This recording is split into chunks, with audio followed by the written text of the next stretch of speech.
کئی مقدمات عدالتوں میں جائیے آپ، مہیلا کورٹوں میں چلے جائیے آپ، کئی ایسے مقامات پہ پبلک کی جو تفریحات ہے وہاں پہ چلے جائیے آپ، بچے گھروں سے برقع پہن کے نکل رہے ہیں، بعد میں اتار کے جناب بچوں کے ساتھ، معاشرہ بگڑا ہوا ہے۔ اسی لیے رسول اللہ صلی اللہ علیہ وسلم نے فرمایا کہ نکاح کو آسان کر دو تاکہ زنا مشکل ہو جائے۔ آپ صلی اللہ علیہ وسلم نے فرمایا وہ نکاح قابل مبارک ہے جس نکاح کے اندر کم سے کم خرچ ہو۔ آج کیا ہو رہا ہے؟ اسی لیے عورت کے جو حقوق اسلام، حشر کے میدان میں سب سے پہلا سوال ہے، معصوم لڑکی، معصوم بچی، اس کا کوئی گناہ نہیں، تو کیا گناہ تھا، کیا جرم تھا جس کی وجہ سے تجھے زندہ دفن کر دیا گیا؟ اگر تیرا عورت بن کے پیدا ہونا، لڑکی بن کے پیدا ہونا ہی جرم تھا تو یہ تیرا جرم نہیں ہے، بلکہ لوگ میرے کو مجرم قرار دیں۔ لڑکی یا لڑکا ہونا تیرے اختیار میں نہیں تھا، اگر تو لڑکی ہے لوگ اسی لیے تجھ سے نفرت کر رہے ہیں تو پھر یہ تیرا جرم نہیں، یہ بالواسطہ میرے اوپر ریمارک ہے، اللہ کی ذات پر ریمارک ہے بالواسطہ۔ وَإِذَا الْمَوْءُودَةُ سُئِلَتْ بِأَيِّ ذَنبٍ قُتِلَتْ۔ اگر آج دنیا میں کوئی ایسا کام کر رہے ہیں جو لڑکی ہونے کے بعد حمل گرا رہے ہیں، وہ گناہ تو ہے ہی اپنی جگہ، لیکن اس کے اصل گنہگار معاشرہ ہے، اس نے ایسے حالات پیدا کر دیے۔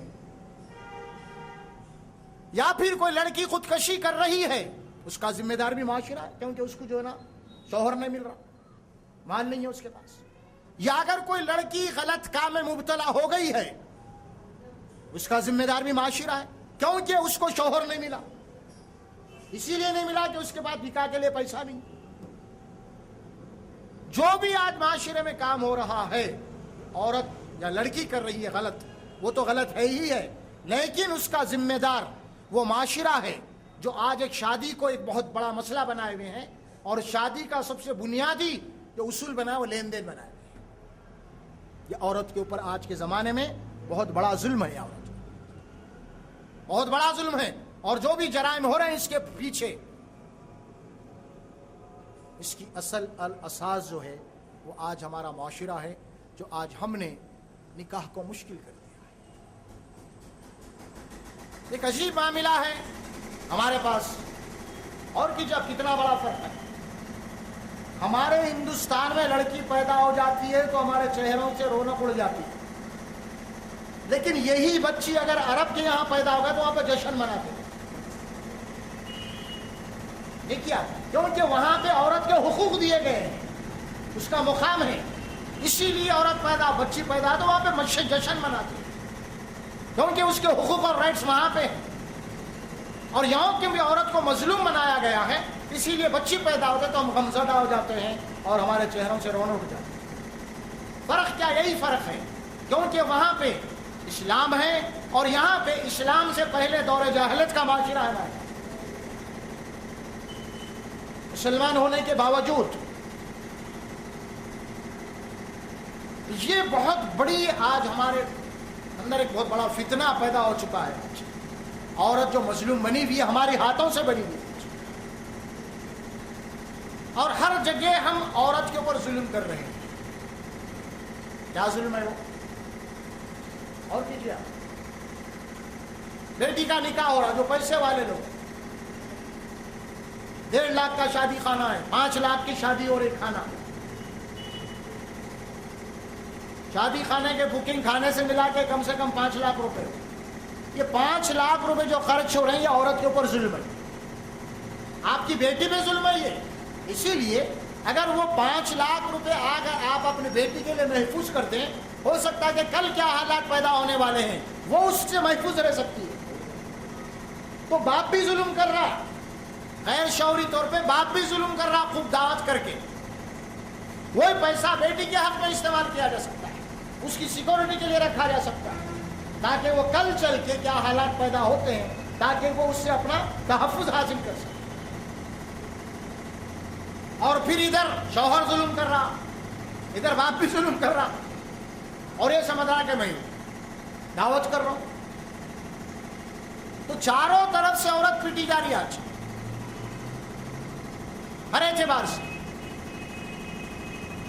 تو اسی لیے عورت کے جو حقوق اسلام نے دیے ہیں، بچی پیدا ہونے سے لے کے اس کی شادی تک، نکاح تک، اس کی پوری ذمہ داری باپ کے اوپر، پھر نکاح کے بعد اس کی پوری ذمہ داری شوہر کے اوپر. اس طرح جب تک وہ بیٹی تھی باپ کی سیکورٹی میں تھی، اور جب وہ بیوی بنی تو شوہر کی سیکورٹی میں آئی. یہی فرق ہے. عورت اسلام کے اندر اس کا جو مرتبہ اور مقام بتایا ہے، اس کے جو حقوق بتایا ہے، وہ جو معاشرہ تھا آج بھی اگر ایسے حالات پیدا ہو رہے ہیں تو انڈائریکٹلی ہم عورت کے اوپر ظلم کر رہے ہیں. نکاح کے بعد بھی حالات، کئی ایسے گھرانے ہم دیکھ رہے ہیں نکاح کے سال 6 مہینے کے اندر ہی جنا طلاق ہو. کئی ایسے گھرانے ہیں جہاں پہ بیوی بالکل نئی نئی گھر میں قدم رکھی ہے، 4-6 مہینے ہوا، اس کے اوپر ظلم ہوا. اس کی وجہ کیا ہے؟ اس کی وجہ یہ ہے گھر کے اندر جتنے لوگ ہیں وہ سب سینئر ہیں، اور جو بیوی جو قدم رکھی ہے وہ جونیئر ہے، اور ہر جگہ سینئر لوگ ہوا چلاتے اور جونیئر پریشان رہتا. اور یہی معاملہ فارمولا گھر میں بھی ہے. ایک نئی بچی گھر میں ہے اور گھر کے ماحول سے پورے پرانے ہیں، ایک دوسرے کے مزاج کو جانتے ہیں سب، وہ سب مل کے اس کے اوپر ظلم. کیوں کہ اب یہ نئی نویلی ہے، گھر کے دور و دیوار سے واقف نہیں، گھر کے حالات سے واقف نہیں، گھر کے اندر کتنے افراد ہیں ان کے مزاجوں سے واقف نہیں. اب ظاہر ہے کہ ایک نیا آدمی آیا ہوا ہے گھر کے اندر، ظاہر ہے کہ اس سے کچھ جناب علی غلطیاں ہوئیں گے. اور ظاہر ہے کہ ایک نئے آدمی جب آپ کے گھر میں آتا ہے تو گھر کے جو سینئر لوگ ہیں اس کو کوآپریٹ کرنا آپ کے اوپر ضروری ہے. وہ چیز اس کو بتانا پڑے گا، دیکھ بیٹی یہ گھر کا ماحول یہ ہے. کیونکہ بیٹی جب اپنے گھر سے آ رہی تو اس کے گھر کا ماحول کچھ اور تھا اور یہاں کے گھر کا ماحول کچھ اور. گھر کا مزاج کچھ اور تھا، یہاں کا مزاج کچھ اور ہے. اور یہاں پہ اس ماحول میں ڈھلنے کے لیے اس کو موقع دینا پڑے گا، اور ابتداءً اس سے جو کمزوری غلطی ہو رہی ہے اسے نظر انداز کرنا پڑے گا. اگر نہیں تو پھر اس کے اوپر ظلم ہوگا. ایسے تیسرے دن ہی شروع ہو جا رہے ہیں، ارے ہم تو بھوک سنے تھے، تم کو تو خالی روٹی ڈالنے بھی نہیں آتا. صحیح بولے، اتنے موٹی روٹیاں ڈالتے. سنو یہی تیسرے دن ہی شروع ہو گئے. سالن کھانا پکانا کچھ ڈائریکٹ، ان کا ٹیسٹ الگ، ان کا ٹیسٹ الگ. جب تک تمہارا ٹیسٹ کیا ہے اس کو معلوم نہیں ہو جائے گا، آپ کو وہاں پہ صبر کرنا پڑے گا اور اس کا تعاون کرنا پڑے گا. تو یہ سینئرٹی اور جونیئرٹی کا جھگڑا ہر جگہ ہے، ہر ڈپارٹمنٹ میں ہے، کہیں بھی چلے جاؤ. اور یہ معاملہ گھر میں بھی ہو گیا ہمارے پاس. اسی لیے اللہ کے نبی صلی اللہ علیہ وسلم نے فرمایا تم میں بہترین مرد وہ لوگ ہیں جو اپنے بیویوں کے ساتھ بہتر ہو. خیرکم لأہلی وانا خیرکم لأہلی، جو اپنے گھر والوں کے لیے بہتر ہے میں بھی اپنے گھر والوں کے لیے بہتر. اسی لیے فرمایا، اسی لیے قرآن میں بات کہی گئی کہ تم اپنے بیویوں کے غلطیوں کو نظر انداز، کمزوریوں کو نظر انداز کرتے رہو.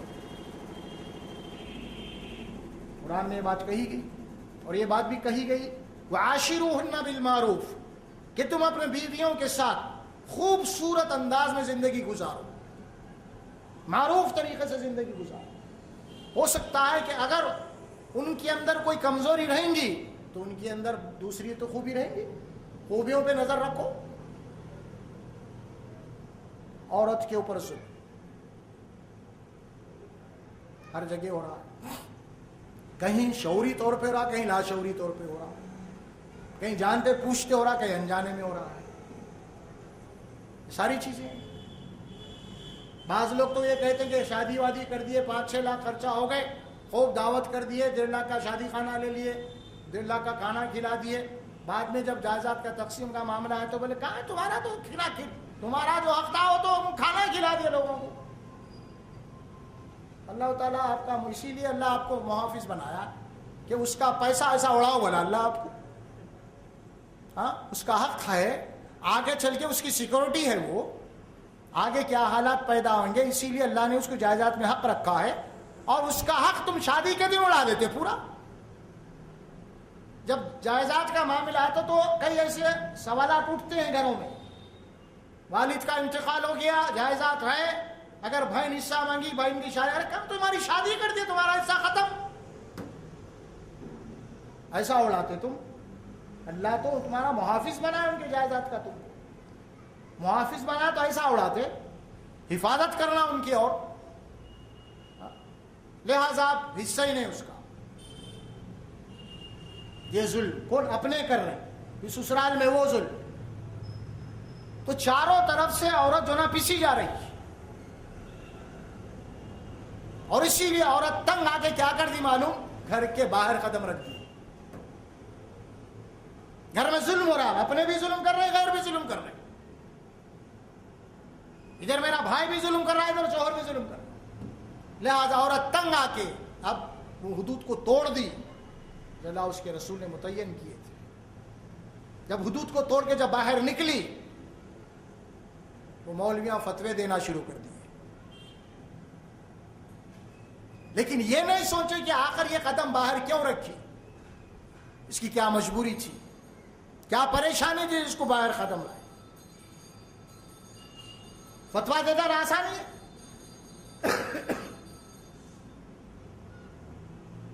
اس کی پریشانیوں کا، اس کے بھوک کا، اس کے پیاس کا آپ نے کیا انتظام کیا. کسی کے اوپر کوئی فتوا دے دینا، صادر کر دینا بہت آسان چیز ہے. کیا آپ نے اس کی پریشانیوں کا کوئی حل نکالا؟ کیا صرف فتوا دینے کے لیے ہے؟ اور کیجیے آپ. ایک آدمی ڈوب رہا، اس کے اوپر اور فتوے ڈال رہے ہیں بچانے کی بجائے، اور وہ گناہوں میں، جرائم میں کیا ہو رہا نہیں معلوم. اس کو کیا مجبوری، اس کو نکالنا ہے وہاں سے، نکالنے کی بجائے اس کے اوپر اور فتوے ڈال رہے ہیں، فتوے بول کے. یہ معاشرہ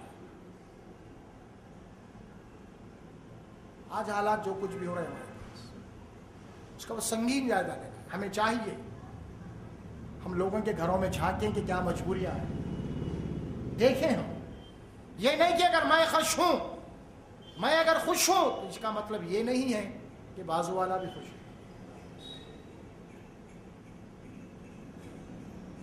اسی لیے اسلام کے اندر سب سے بڑی جو تاکید کی گئی ہے وہ رشتہ دار اور پڑوسیوں کی گئی ہے. تم میں سے کوئی شخص مومن نہیں ہو سکتا جب تک کہ اس کا تعلق اس کے پڑوسیوں سے بہتر نہ ہو. تم میں کوئی مومن ہو نہیں سکتا جو خود پیٹ بھر کے کھا لے اور اس کا پڑوسی بھوکا سو جائے. خاص تاکید آئی ہے ایمان کے بعد، عقیدے کے بعد، یہی تاکید ہے، یہی امان ہے. ہم سمجھ رہے ہیں نفل پہ نفل پڑھ لینا، پیشانی پہ گٹے لانا، یہ بڑی فضیلت سمجھ رہے ہیں ہم. فضیلت تو یہ ہے، فضیلت تو یہ ہے، زندگی تو یہ ہے. کسی کو برے اقدام سے بچاؤ، کسی کو زنا سے بچاؤ، کسی کو سود سے بچاؤ، کسی کو حرام سے بچاؤ. کیوں کیا مجبوری میں کر رہا ہے؟ اگر تم اس کے ساتھ کچھ کر سکتے تو کرو، اس کر کے بچاؤ اس کو. یہ نہیں کر کے خالی فتوے دے دینا، خالی منہ کھول دینا، انگلیاں اٹھا دینا. انہیں باہر نکل گئے، انہیں وہاں نوکری کر رہی، انہیں وہ کر رہی، انہیں آفس کو جا رہی، انہیں فلان جا رہی. بھائی آسان ہے بول دینا. اور کیا آج ہر 10 گھر میں سے 8 گھر کی یہی کہانی ہے. ہر 10 گھر میں سے 8 گھر کی یہی کہانی ہے بچیوں کی. لیکن افسوس کا مقام یہ ہے